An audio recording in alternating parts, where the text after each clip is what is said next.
शिवाय ओम नमः शिवाय ओम नमः शिवाय। ओम नमः शिवाय। हर हर महादेव।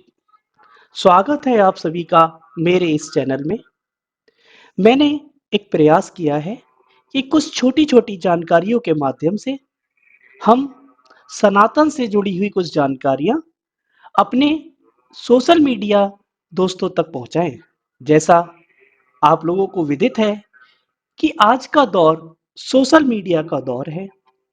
हमारे घर परिवार में हमारे बच्चे, माताएं, बहनें, बुजुर्ग और भाई सभी सोशल मीडिया पर किसी न किसी तरह से जुड़े हैं और सोशल मीडिया पर काफी टाइम व्यतीत करते हैं।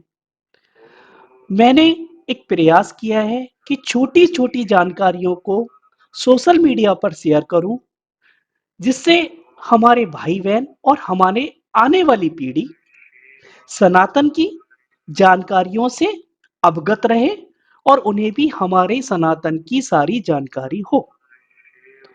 मैं आशा करता हूं कि ये प्रयास आप लोगों को पसंद आएगा। अगर आप लोगों को ये प्रयास पसंद आए तो आप लोग भी कमेंट बॉक्स में आपके पास सनातन से जुड़ी हुई जो भी जानकारियां हैं, जो भी रहस्य हैं, जो भी धार्मिक ग्रंथों से संबंधित जानकारियां हैं, आप शेयर कर सकते हो।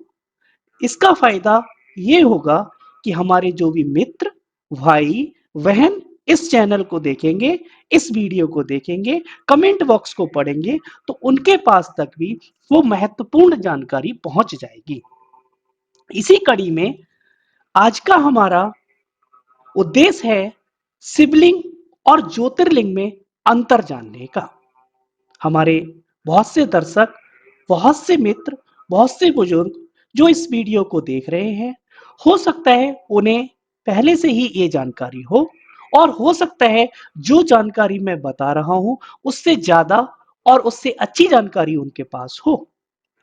लेकिन मेरी इस वीडियो को आप लोग कंटिन्यू कर सकते हैं और आप लोगों से एक विनम्र निवेदन है कि अगर आपके पास शिवलिंग और ज्योतिर्लिंग में अंतर आपके पास है, आपको पता है, तो कृपया करके कमेंट बॉक्स में उनको डालिए। इसका फायदा ये होगा कि देखने वाले दर्शक उस कमेंट बॉक्स में उन अंतर को और अच्छे तरह से पढ़ पाएंगे और जान पाएंगे। अब हम लोग शुरुआत करते हैं शिवलिंग और ज्योतिर्लिंग के अंतर की।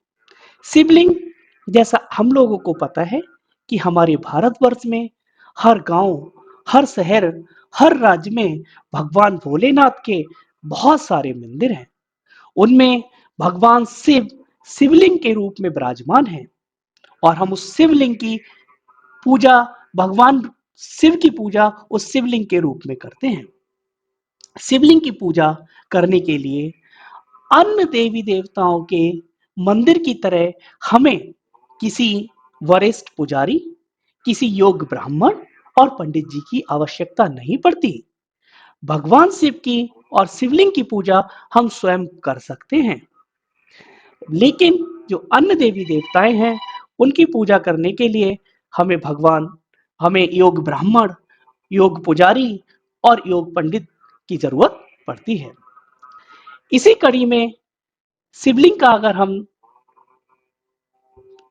शिवलिंग को यदि हम अध्ययन करें तो शिवलिंग का अर्थ बताया जाता है हमारे शास्त्रों, पुराणों और शिव पुराण में बताया गया है कि शिवलिंग का अर्थ होता है अनंत। अनंत का मतलब है जिसका कोई भी अंत ना हो। अंत ना हो, इसका मतलब है कि शिवलिंग भगवान शिव की ऐसी कृपा है जिसका कभी भी कोई अंत नहीं होगा।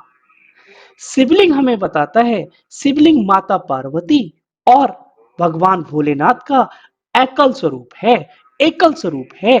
शिवलिंग में माता पार्वती निचले भाग में और ऊपर के भाग में भगवान शिव का स्वरूप है। शिवलिंग दो तरह के हो सकते हैं, मानव निर्मित और स्वयंभू। मानव निर्मित, जिसको हम में से किसी भाई ने, हमारे किसी मनुष्य ने ही बनाया है। स्वयंभू वो चीज होती है जिसको कभी भी कोई मानव या कोई और निर्मित नहीं करता, जो स्वयं से प्रकट होता है, वो स्वयंभू कहलाता है। तो शिवलिंग दो तरह के हो सकते हैं, स्वयंभू और मानव निर्मित। शिवलिंग एक और उद्देश्य हमें बताता है, शिवलिंग और एक शिक्षा हमें देता है। शिवलिंग जैसा मैंने बताया माता पार्वती और भगवान भोलेनाथ का एकल स्वरूप है। तो ये हमें यह भी शिक्षा देता है कि इस संसार में स्त्री और पुरुष दोनों का अलग-अलग कोई वर्चस्व नहीं है, दोनों एक समान हैं। ऐसे ही हम लोग बात करते हैं ज्योतिर्लिंग की। जैसा शिवलिंग हमने देखा कि शिवलिंग हमारे शिवालय में, हमारे मंदिर में पाया जाता है, विराजमान है। भोले भगवान शिवलिंग के रूप में विराजमान है, लेकिन ये मानव निर्मित और स्वयंभू दोनों तरह के हो सकते हैं। अब हम बात करते हैं ज्योतिर्लिंग की। ज्योतिर्लिंग में भगवान शिव ज्योति के रूप में विराजमान हैं। वहां हम भगवान के ज्योति स्वरूप की पूजा करते हैं और ज्योतिर्लिंग हमेशा स्वयंभू होते हैं। मीन्स ज्योतिर्लिंग में भगवान शिव ज्योति के रूप में स्वयं प्रकट हुए थे। इसलिए ज्योतिर्लिंग कभी भी मानव निर्मित नहीं हो सकता।